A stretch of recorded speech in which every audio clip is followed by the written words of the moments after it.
Ang likuran. Sa pangalan ni Jesus. Amen and amen. Hallelujah, Lord God. Praise God. Amen. So kapag sinabi pong malinis na puso, ang ibig sabihin to, pure heart. Kapag sinabi pong pure, ibig sabihin, ito po ay walang halo, unmixed. Ibig sabihin, ay ipinakikita po rito, kapag sinabi pong pure heart, wala po itong galit, wala po itong karumihan, wala po itong pag-aalinlangan. Sapagkat paano po natin makikita, paano po natin makakasama ang ating pong Panginoon kung ito pong ating pong pusong ito ay pinaghaharian ng iba't ibang uri ng gawa ng kadiliman. Amen, di ba napakaganda yung plano ng ating pong Panginoon? Kaya nga ito pong Matthew 5, ito po ay kung saan ito po yung simula, ito po yung simula ng kanya pong pagtuturo. Ito po yung simula na kung saan nagbigay po siya ng aral. At kung atin pong makikita, ito pong Matthew 5, ito po yung mga kauna-unahan na narinig ng kanya pong mga alagad. Kapag sinabi pong beatitude, ito yung dapat na inyong magiging ugali. At kung atin pong babasahin to, magbuhat po sa Matthew 5 verse 3 hanggang 12, dito po ipinakikita na ito po yung mapapalad. Amen. Ito po yung mapapalad. Kaya kung ito po yung ating pong babasahin sa simula pa lamang, mapapalad ang walang inaasahan kung hindi ang Diyos, sapagkat makikita niya ang kaharian ng langit. Mapapalad ang mga, anong susunod? Ang mga walang inaasahan kundi ang Diyos. Amen. Sapagkat sila ay aaliwin. Kaya dito po ipinakikita po, mapapalad tayo. Kung tayo po'y dumaranas ng iba't ibang uri ng tiisin, mapapalad tayo kung tayo walang inaasahan kundi ang Diyos. Mapapalad tayo kung tayo nagigindaan sa ipagkakasundo ng ating pong kapwa. Mapapalad tayo kung tayo nauuhaw sa kanyang katwiran. Praise God. Mapapalad tayo kung tayo ay, kung saan ay nagkakaroon ng kauhawan na kung saan ay magawa ang kanyang katwiran sapagkat tayo ay bubusugin. Ito kayo nararamdaman ng ating puso. Sapagkat ang nais ng ating pong Panginoon, magkaroon po tayo ng hunger and thirst for righteousness. Para po tayo ay punuin. Kaya kapag ito po ang ating pong naging kauhawan, pupunuin ka ng ating pong Panginoon. Kaya napakahalaga po dito na kung saan magkaroon po tayo ng pusong malinis. Ano po ang ibig sabihin po ng pure heart? A heart that desires nothing more than to be with God because that is truly what our life is all about. Di ba? Ito po ang ibig sabihin po ng pure heart. Yung wala po tayo na kung saan minimiti na makasama po natin ang ating pong Panginoon. Sapagkat ito po ang ating pong buhay. Huwag na po tayong lilingaw sa kaliwat sa kanan. Diretso lamang sa ating pong Panginoon. Sapagkat kung tayo titingin sa kaliwa, titingin tayo sa kanan, matatalisod ka. Pero kung ang lagi po natin titingnan ay ang ating pong Panginoon, na laging mo minimiti na magkaroon ka ng pusong malinis, mararanasan mo, pupunuin ka ng ating pong Panginoon. Makikita mo ang ating pong Diyos. Dito pa lamang sa lupa, makikita mo na ang ating pong Panginoon. Glory to God, hallelujah. So praise God, hallelujah. So ang unang-una po na kung saan ay salita po ng ating pong Panginoon na kanya pong binikas dito ay ang John 14 verse 1. Glory to God. Dahil tayo po ay merong pong apat na kung saan ay uri ng puso. Glory to God. Sabi po rito, ito po human heart. Sabi po rito, human heart refers to the emotion. Ayan. Yung po ating pong human heart, ito po ay tumatalakay sa ating pong damdamin. Ano po ang sabi po rito sa aklat po ng John 14 verse 1? Huwag magulimihanan ang inyong puso. Maghisampalataya kayo sa Diyos, maghisampalataya naman kayo sa akin. So ibig sabihin, ipinakikita po rito, dahil tayo po ay meron human heart, nagkakaroon po tayo ng alalahanin.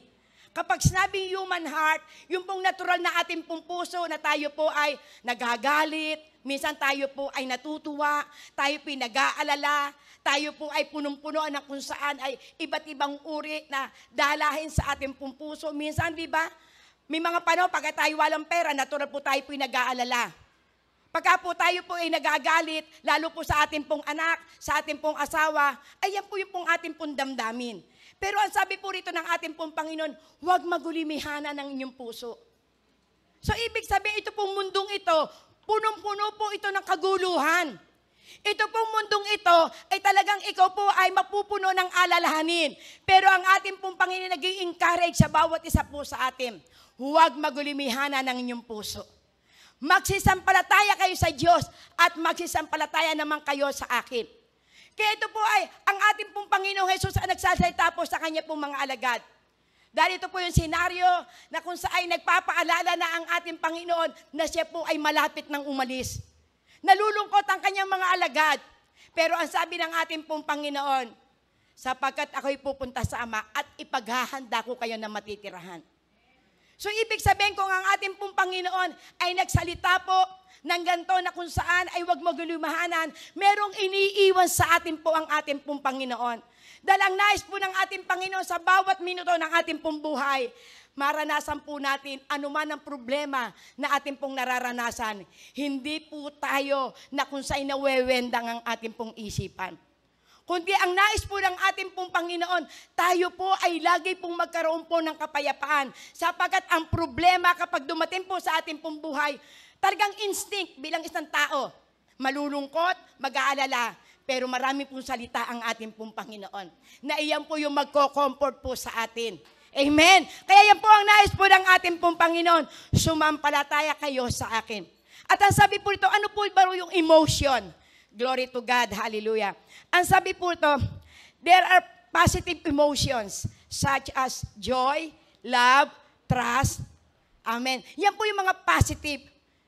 So, ibig sabihin, pinaiingatan po ng ating pong Panginoon yung ating emosyon.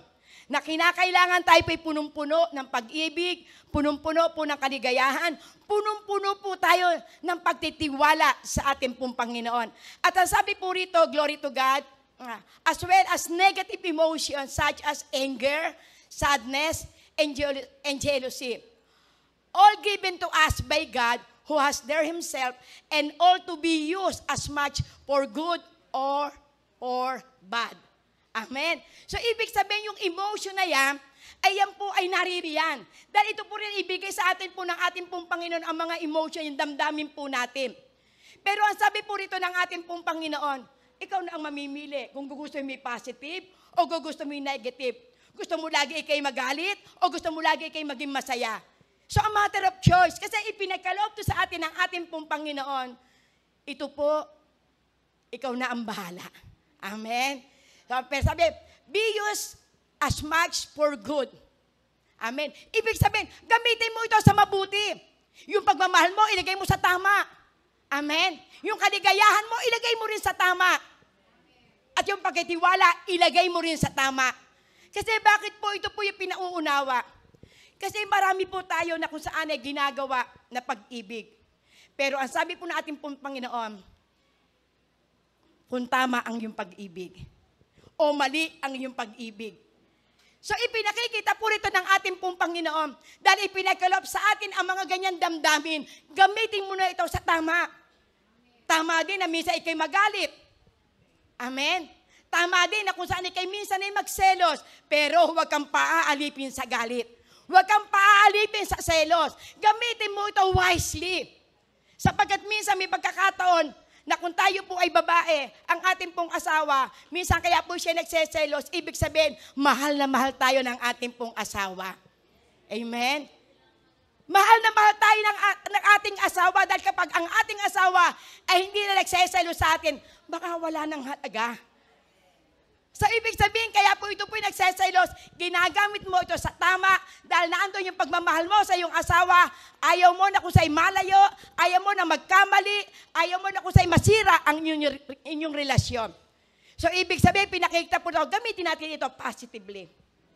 Pero kung ikaw naman, lagi ka na lamang na okay ng okay, miski nagkakamali na ang anak mo, mali din naman yon. Minsan, gamitin mo rin ang anger. Ipakita mo na mali ito. Ipakita mo ikay normal na tao. Kasi once ng isang tao hindi na nagagalit, abay baka ikaw ano na siya. Amen? Tigaloob na yon. Amen. Alam na natin pag sabing tigaloob. Yes, alam na alam ni Sister Rosilio. Kapag tayo wala ng damdamin, baka ikaw tiga Mandaluyong na, tigaloob ka na. Amen. Tawa ka na lang ng tawa, di ba? Naglalakad, nagbibilang ng poste, pag ganyan-ganyan. Abnormal na yon. Pero ang Panginoon ay meron pa rin na kung saan ay choices sa atin. Saan mo ito gagamitin? Itong emosyon na to. Amen? So, kaya po sinasabi po rito, na ang ating pong Panginoong Jesus, huwag kayong magulubihanan. Magtiwala kayo sa Ama at magtiwala din kayo sa akin.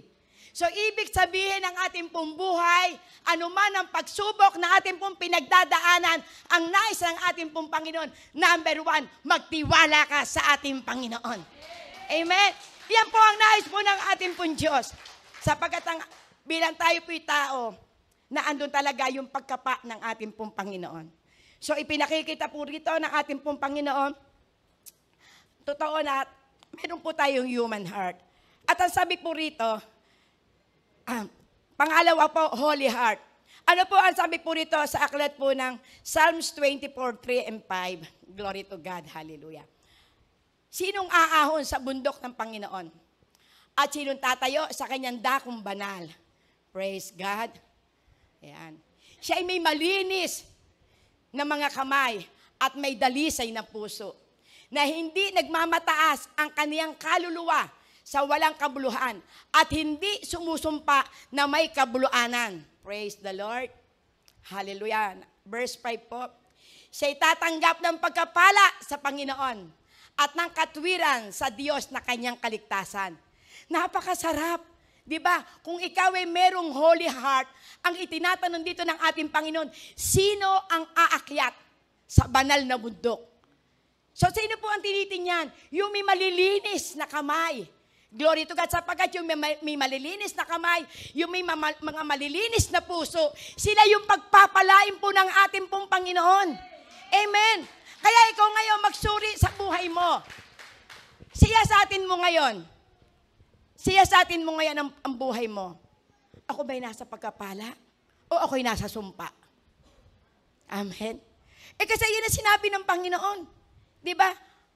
Ang tinutukoy dito ng ating pong Panginoon na bundok ng pananalinginan, ito po yung pong ating pong altar. Glory to God. Dahil ang ating pong altar, ito po yung pong ating pong prayer life. Kaya po tayo hinahanapan po ng ating pong Panginoon na lagi po tayong manalangin sapagkat sa pamamagitan ng pananalangin, dito po mapupurify ang iyong puso. Once na ikaw po'y lumapit sa Panginoon, hindi pwede na hindi ka magpapakumbaba. Hindi pwede na ikaw hindi magpapasiyasat sa ating pong Panginoon. Sa paglapit po natin sa ating pong Panginoon, tayo po'y umaawit, tayo po'y nagpupuri, tayo po'y humihingi po ng tawad upang maramdaman po natin ang presensya ng ating pong Panginoon. Kaya careful po tayo. Baka kaya po tayo ay hindi po nakararanas ng kaligayahan sa ating pong puso, baka mimiya, yung pong ating pong altar ay sira na. Amen. Yung ating pong prayer life ay nawala na po yung schedule.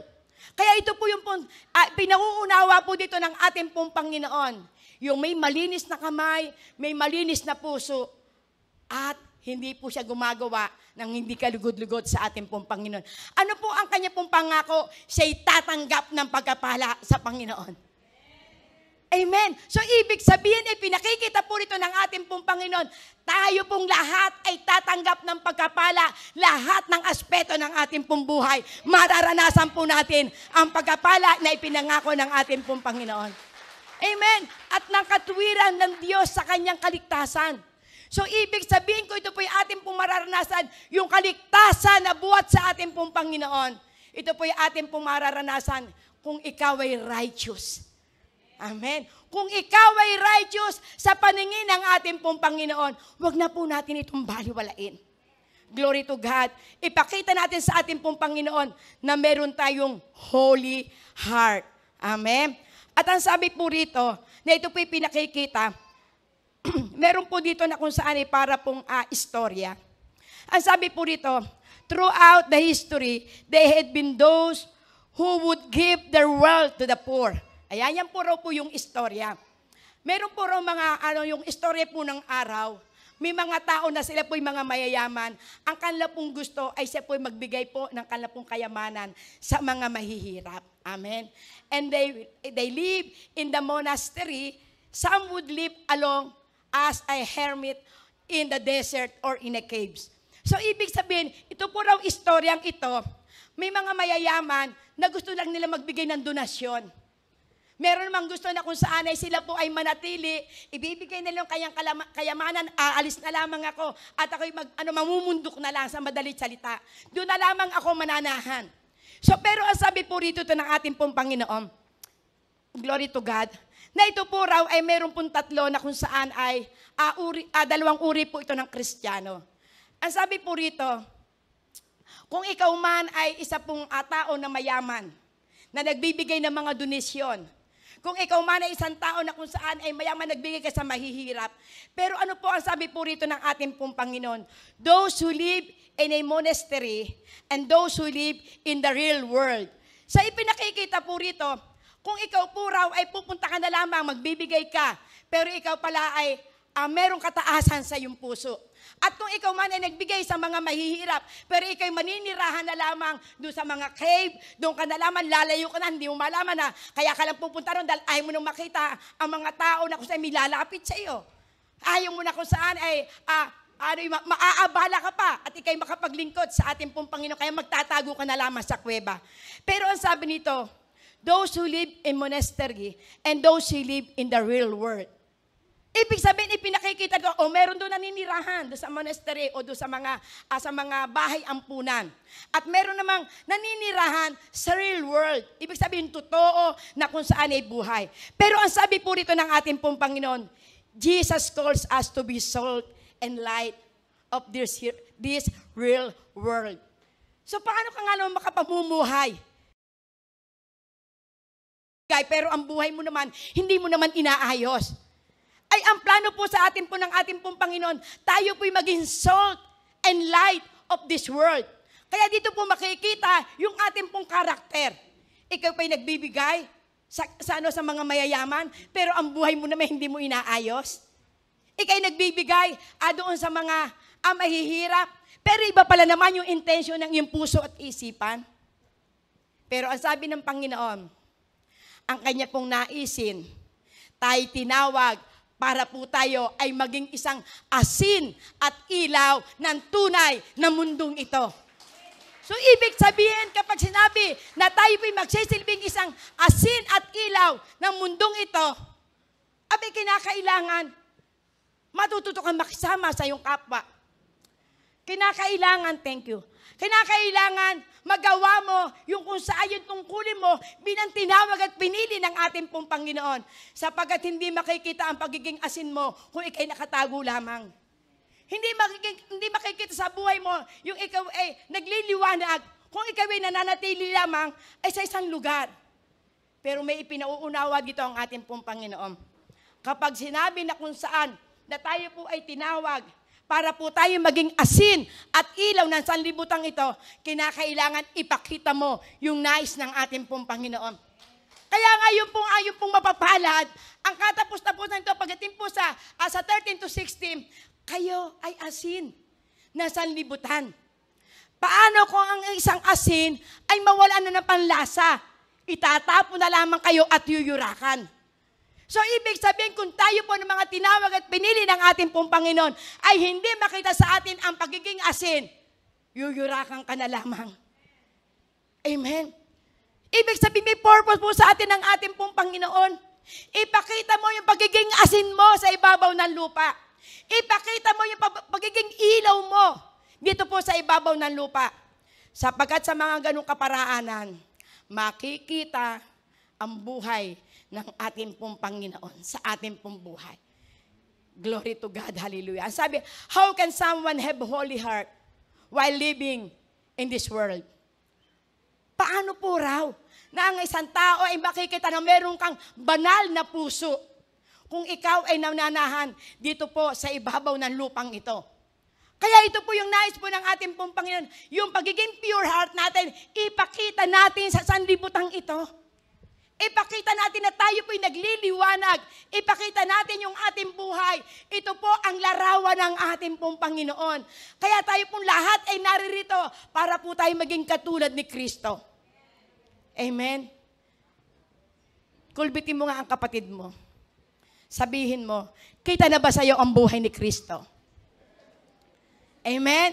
Kita na ba sa'yo ang buhay ni Kristo?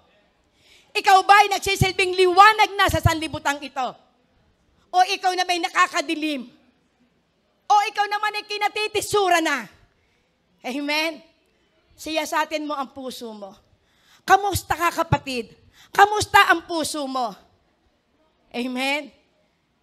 Ang Diyos po'y nangangamusta. Kamusta ka kaya, kapatid? Amen. Hallelujah.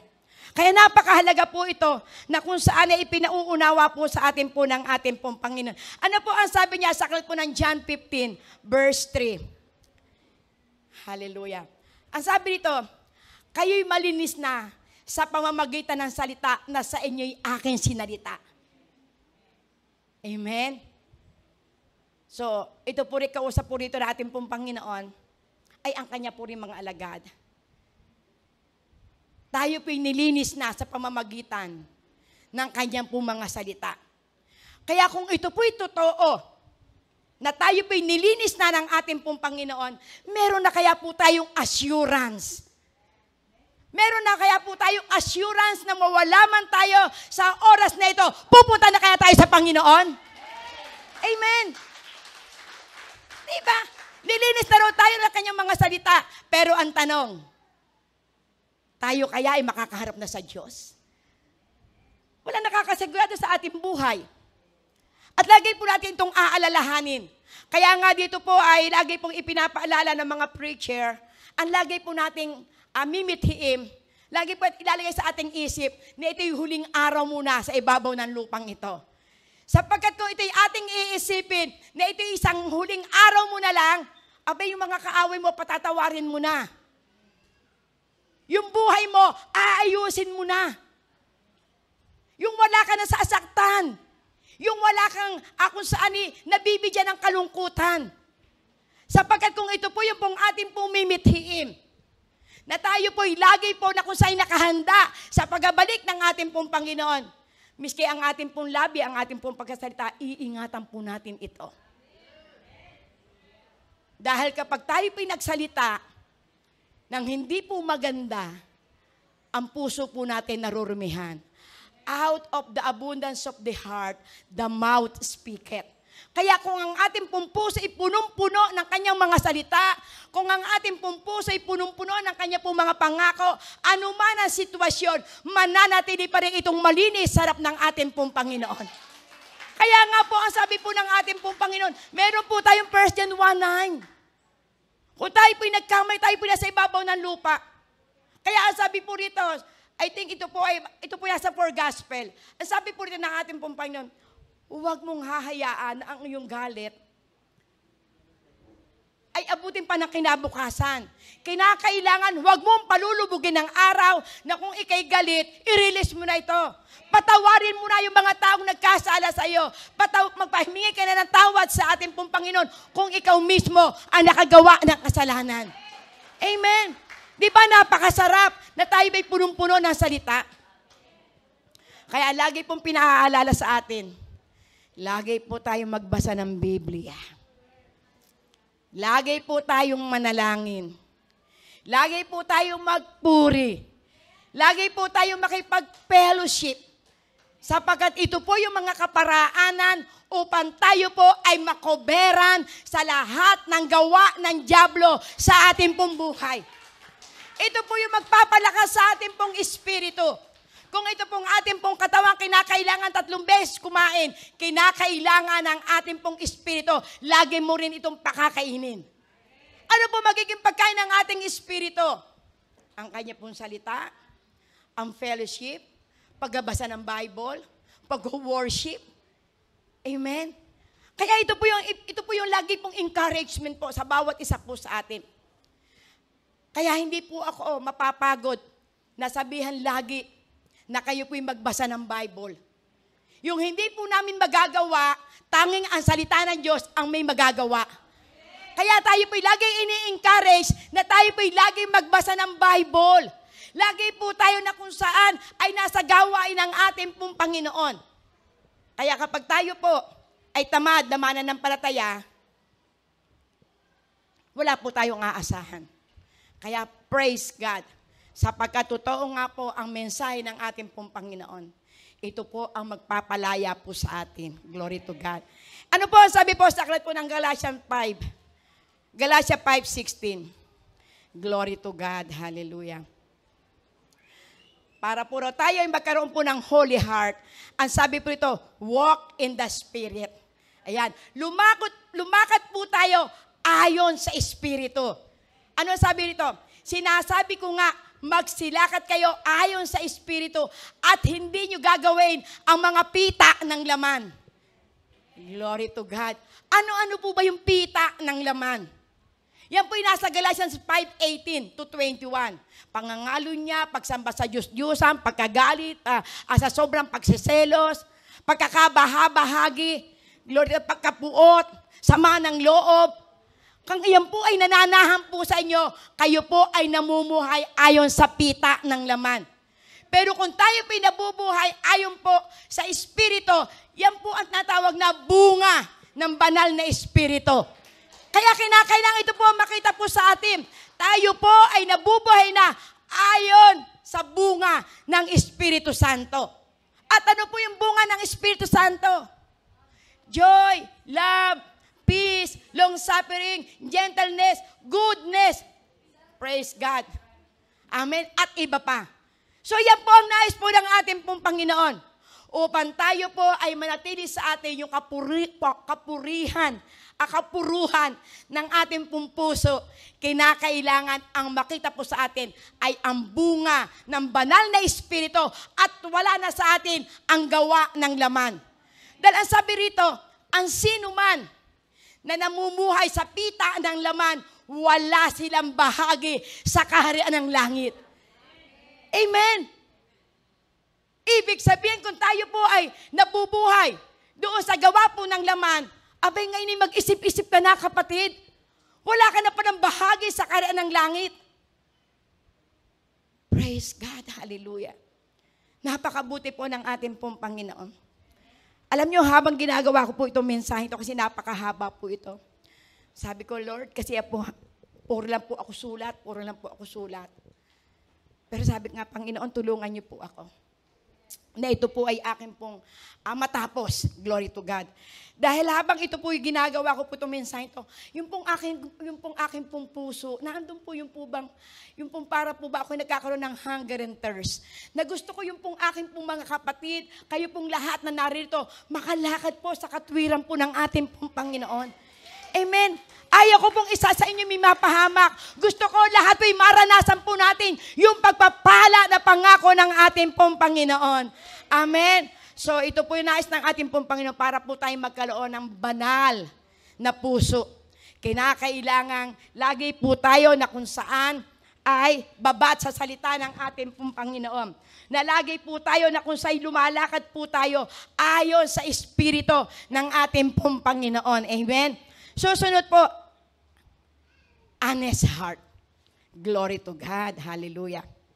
So kapag sinabi pong honest, ibig sabihin, tapat po ito. Tapat, honest. Glory to God. Hallelujah. Ang sabi po rito, the word pure means clean or unmixed. Amen.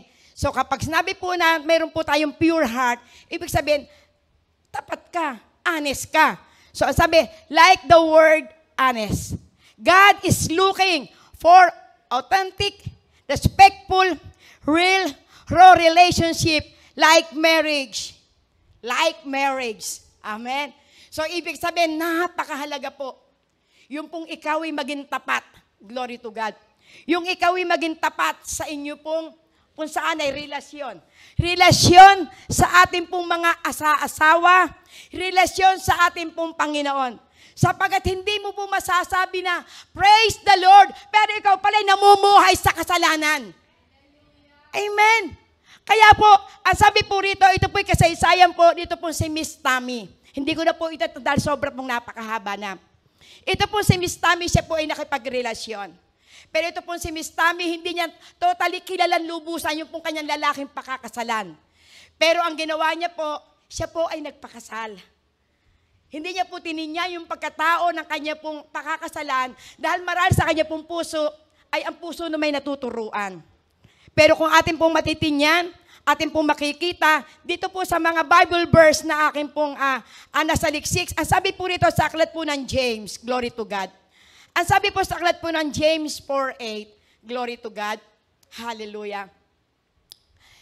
Magsilapit kayo sa Diyos at siya'y lalapit sa inyo. Mangaglinis kayo ng inyong mga kamay, kayong mga makasalanan, at dalisayin ninyo ang inyong mga puso, kayong may dalawang akala. Amen. So ano po ang utos ng Panginoon? Lumapit tayo sa ating Diyos.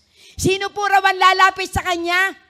Yung pong maglilinis o yung may mga maruruming kamay na ngayon ipinalilinis ng ating pong Panginoon. Mangaglinis kayo sa inyong mga kamay, kayong mga makasalanan.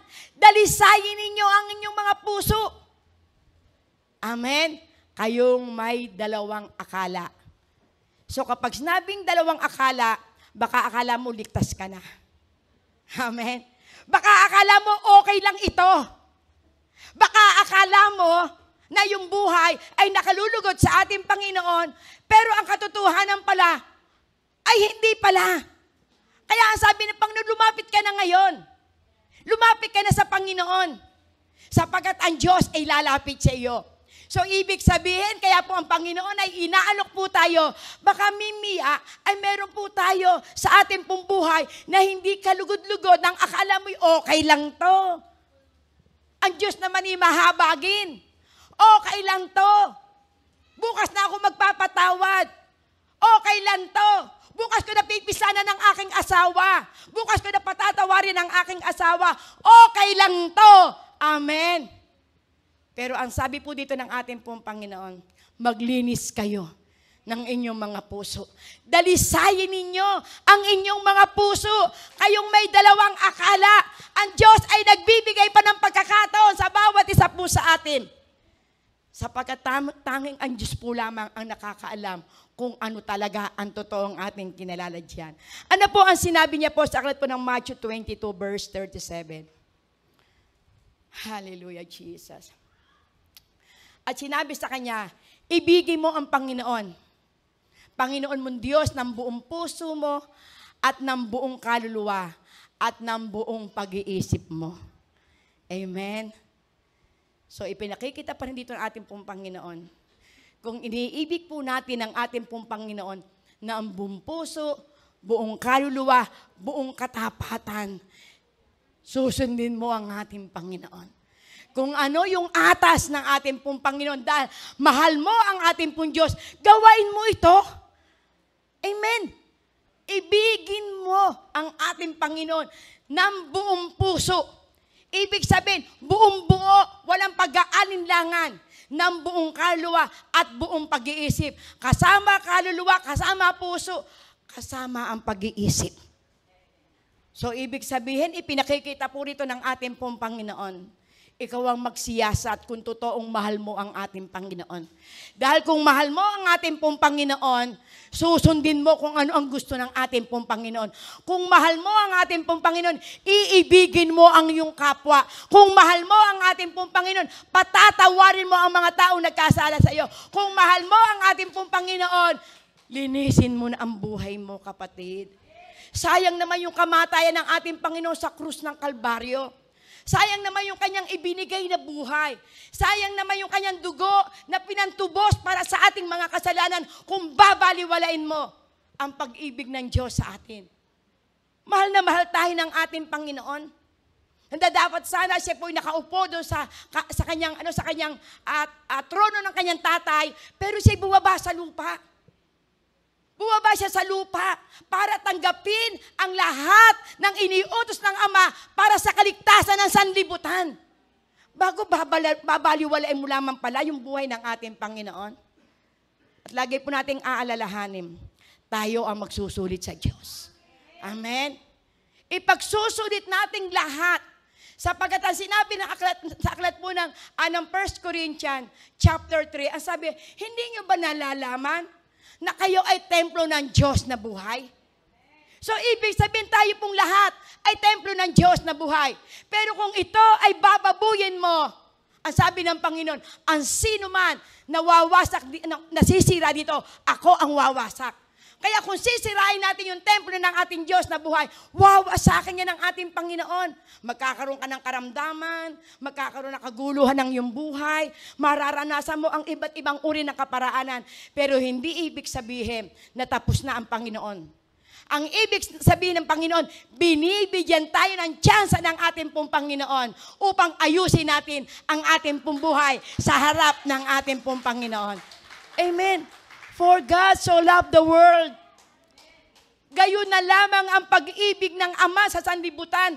Kaya ibinigay niya ang kanyang kaisa-isang anak na si Jesucristo upang ang sino man sumampalataya sa Kanya ay hindi mapahamak at sa halip ay magkaroon ng buhay na walang hanggan. Amen? Ano po ang sabi po sa aklat po ng Glory to God, Psalm 78, verse 72. Hallelujah, Lord God. Amen. Psalms po, awit, ayan. Sa gayoy siya ang kanilang pastor ayon sa pagtatapat ng kanyang puso. At pinapatnubayan niya sila sa pamamagitan ng kabisahan ng kanyang mga kamay. So ano pinauna? Ito po ay awit ito po ni Apostol, ni Haring David. Na dito po ipinakikita siya, sabi, ikaw ang aming haring pastor. Ikaw po ay tapat. Ikaw po ay makapangyarihan. Patnubaya kami sa bawat lakad namin. So dito po ay naandun po yung kung saan, dahil kilala tayo ng ating pong Panginoon, alam ang ating pong buhay, kaya ang nais ng ating pong Panginoon, lagi po tayo lalapit sa Kanya. Dahil kilala tayo ng Panginoon, alam ng Panginoon ang iyong kahinaan. Pero kapag ikaw ay lumapit sa Panginoon, dahil sa iyong ating hari, na siya yung ating kataas-taasan Diyos, gagabayan ka ng ating pong Panginoon. Amen? So, praise God. Hallelujah. So, doon po sa aklat po ng 1 Samuel 16, verse 7, na ipinakikita po rito, na kung saan ito po'y kasaysayan po nung pipili na po ng hari. Nung pipili na po, inutusan po ng Panginoon, ito po si Propeta Samuel, ang sabi, pumunta ka sa tahanan ni Jesse. Pipili ka ng hari. So kaya po ang sabi po rito, ngunit sinabi ng Panginoon kay Samuel, huwag mong tingnan ang kanyang mukha o ang taas ng kanyang kataasan, sapagkat aking itinakwil siya, sapagkat hindi tumitingin ang Panginoon na gaya ng pagtingin ng tao, sapagkat ang tao ay tumitingin sa mukha, ngunit ang ating pong Panginoon ay tumitingin sa puso. Amen.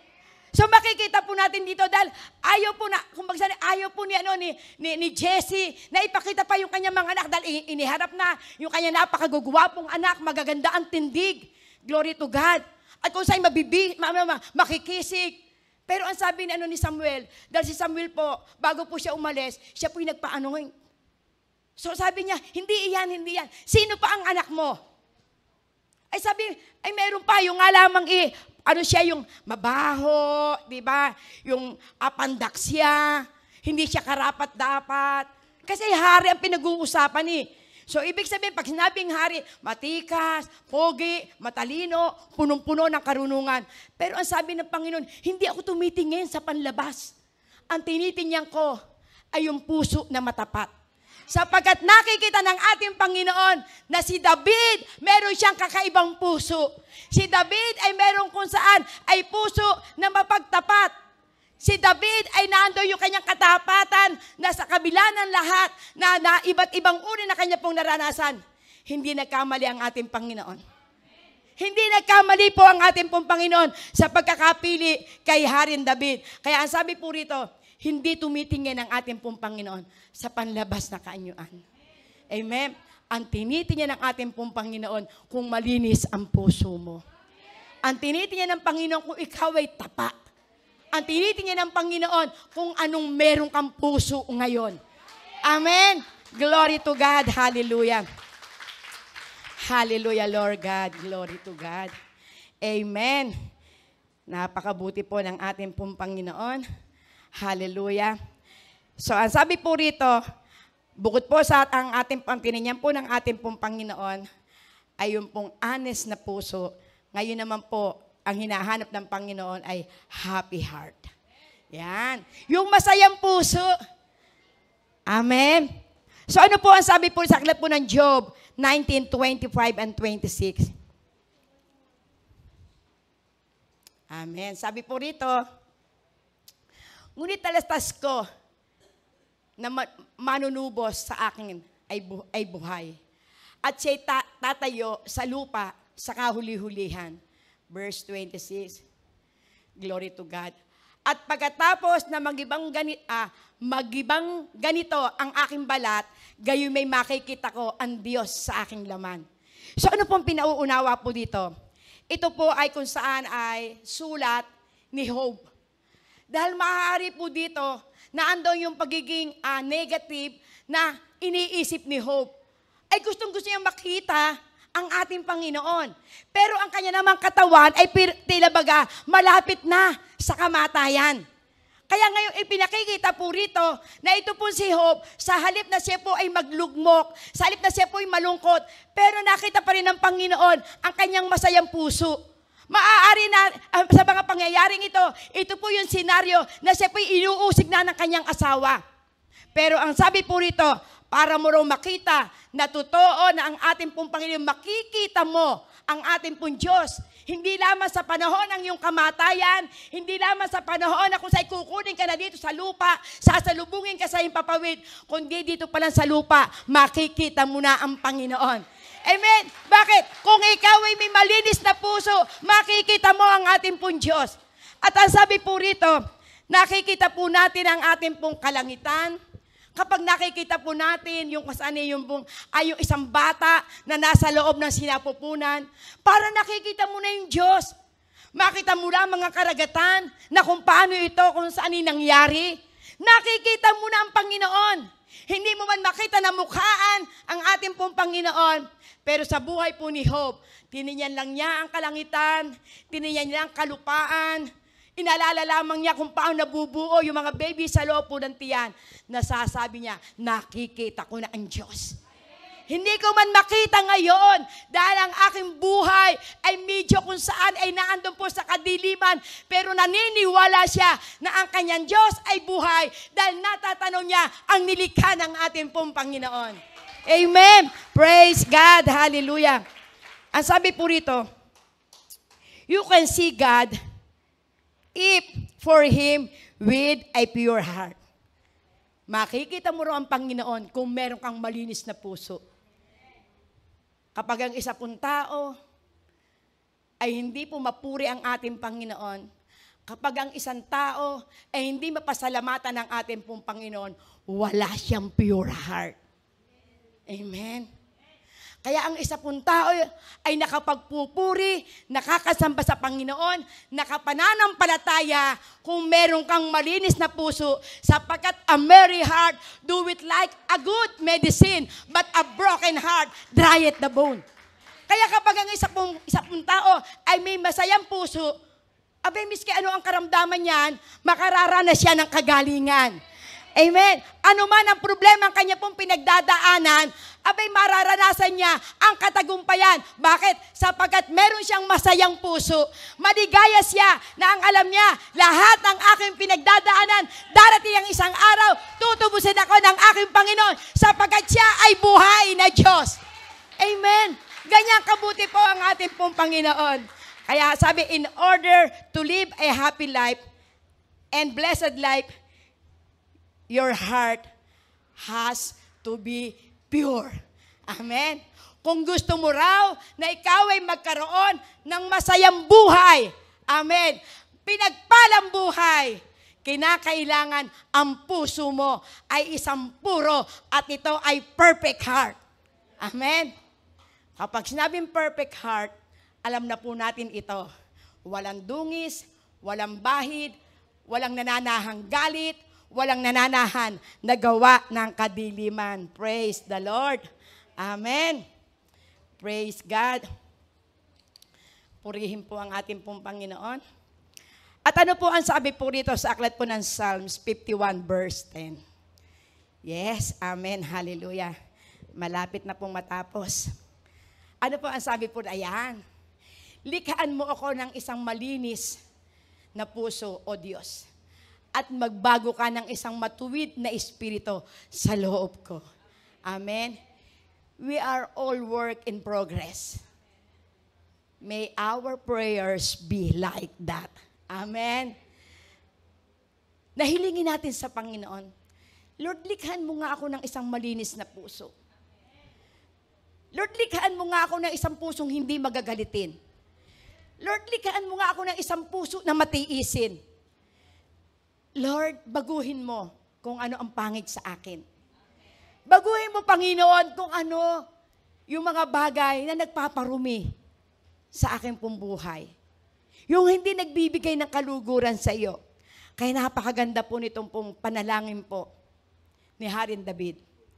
Sapagkat sa panahon po ito, kaya po ito po ay nabigkas po ni Haring David. Sapagkat siya po ay alipin ng kasalanan na nangyari sa buhay po ni Bathsheba.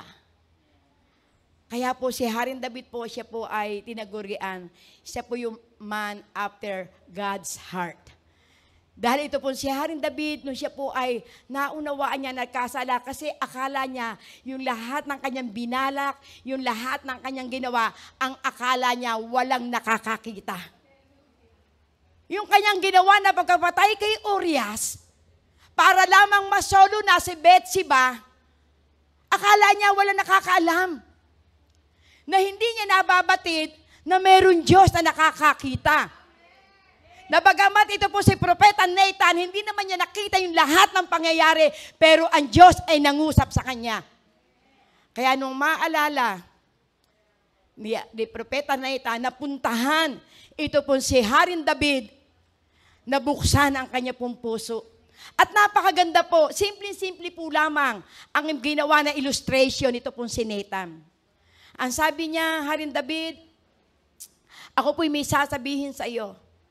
Sapagkat meron pong isang tao na napakarami ng tupa.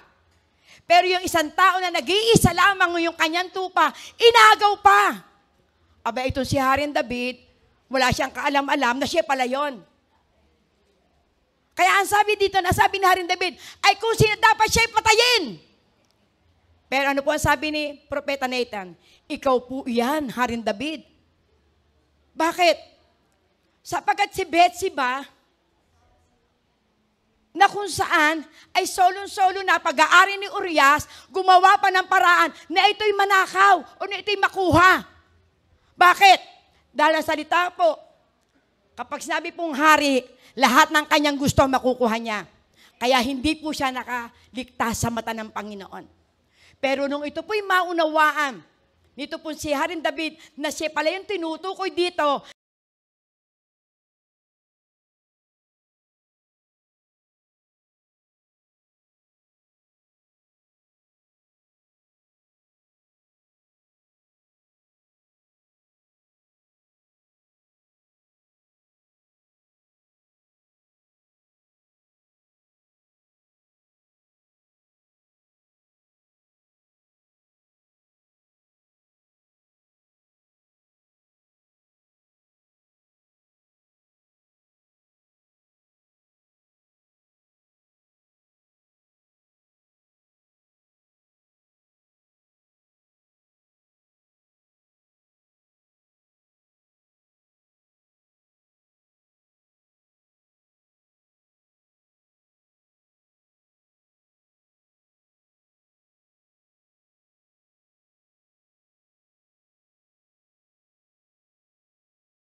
Hallelujah! Praise the Lord! Napakaganda ng mensaheng ating napakinggan. Kaya naman kung tayo po ay napagpala at nais tanggapin ng ating Panginoong Jesus bilang Diyos na tagapagligtas, samahan niyo po ako sa isang maikling panalangin. Panginoong Jesus, ako po ay nagpapakumbaba at nagsusumamo.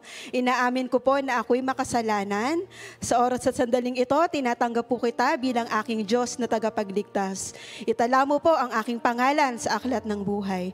Maraming salamat po. In Jesus' name I pray. Amen and amen.